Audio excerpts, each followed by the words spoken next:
A few days ago, you may have seen a video I made recently talking about the recently announced technical regulations for the World Rally Championship set to come into effect in 2027. Now, in that video, one of the rules we talked about was the idea that you're going to be able to scale different types of bodywork and body shapes for your car. Now, when talking about this, I asked the question if a certain manufacturer could possibly return to the World Championship with these new rules. Now, since that video dropped, and after having seen the amount of good support and suggestions you guys gave to me in the comment section, I had the idea to have a sit down in front of my steering wheel and have a chat about possible manufacturers that could return to the WRC in the near future.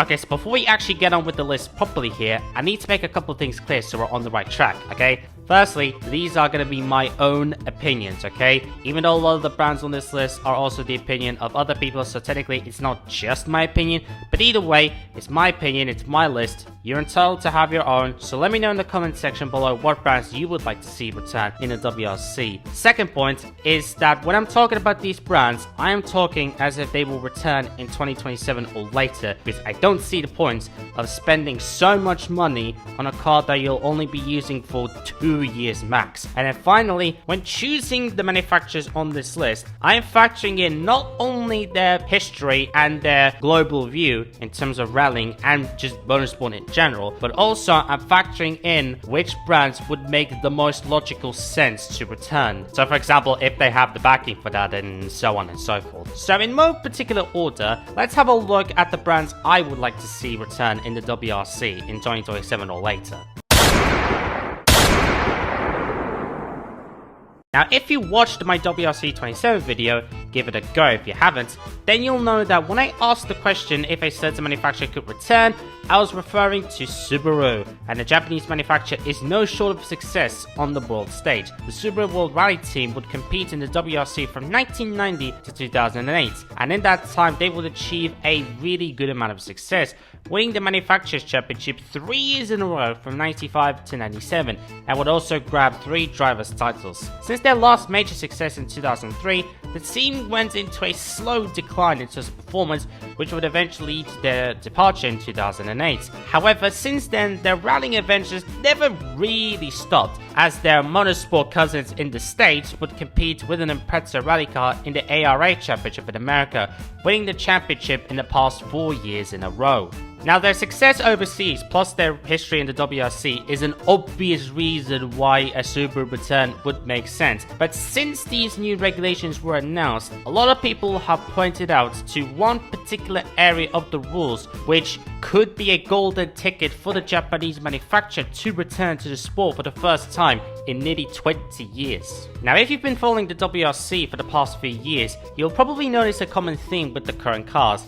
And that is that most, if not all, the cars are small hatchbacks. Well, minus the Puma, I guess, which is more of a crossover, but you get the idea.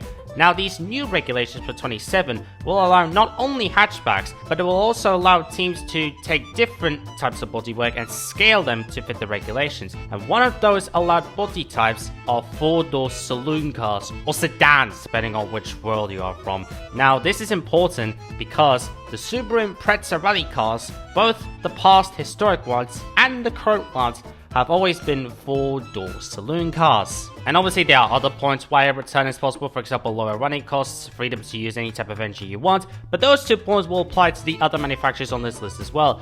But the ability to use a saloon car in the WRC gives them a golden opportunity to return to the WRC, and if I'm honest, I think it would be a bit stupid for Subaru to miss out on what is a really good opportunity.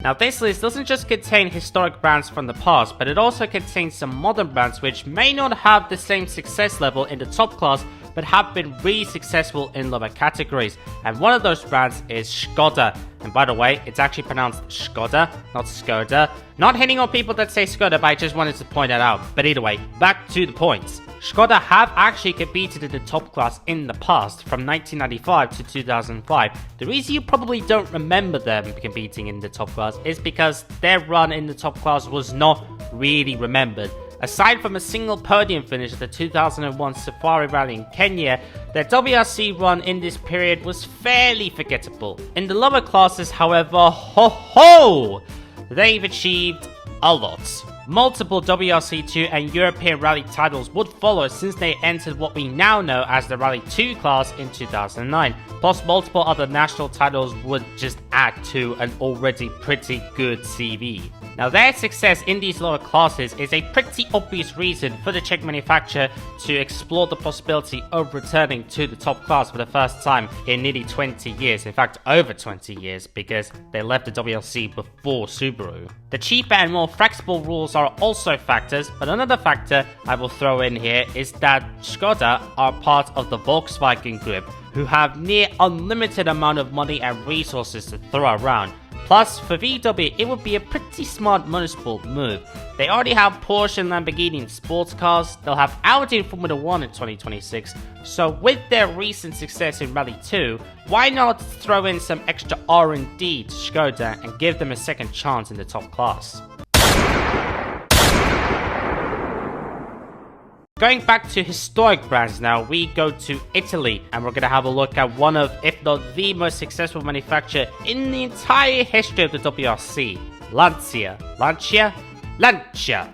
I don't speak Italian, so I don't know how to pronounce it correctly. But anyway, in terms of success and accolades on the world stage, I don't think much needs to be said about Lancia, because to say they have achieved a lot is probably a bit of an understatement. They are by far the most successful manufacturer in the history of the sport, winning 10 manufacturers titles, 5 drivers titles, and over 70 rally victories between 1973 and 1992. 1992 would be the last time we would see the Lancia factory team compete in the sport, and since then they have been out of the spotlight for many years, until now. Earlier this year, Lancia started a revival plan for its rallying adventures with the development of a rally forecourt called the Y. Weird name aside, this is looking like a very interesting project.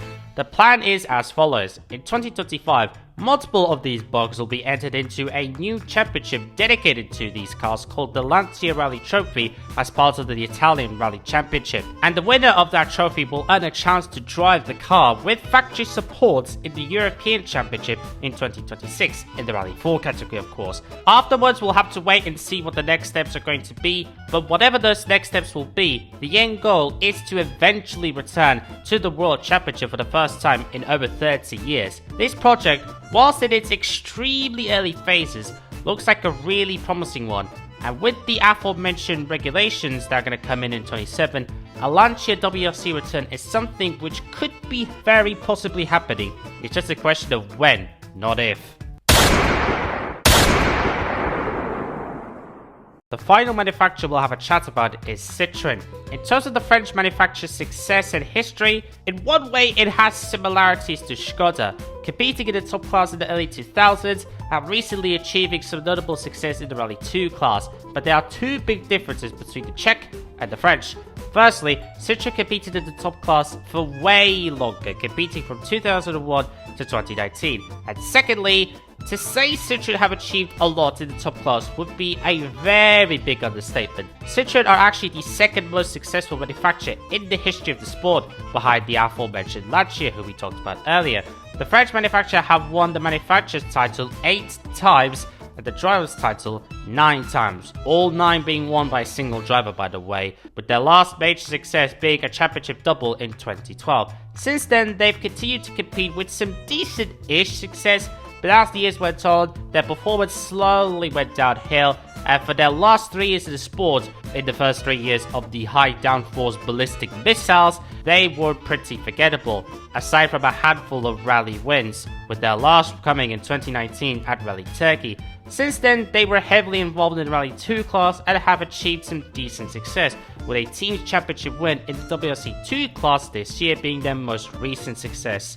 Now, a Citroen turn makes a lot of sense for similar reasons to the other brands we just mentioned, but there is one slight catch to this entry. Citroen is a part of the Stellantis group, which operates the same way as the Volkswagen group we mentioned when talking about Skoda, And another brand a part of that same Stellantis group is a certain Lancia. Now, unless they have the R&D and the balls to let two of their brands compete at the same time, side by side, 1v1 on the world stage, Stellantis will probably be putting more emphasis on just one brand, and that will probably be Lancia, evident by their recent commitment to start a rallying revival program. But it would still be nice to see the French having another crack at the top class someday. There are obviously more brands I could have talked about, so make sure to let me know in the comment section down below what brands you would like to see return to the WRC.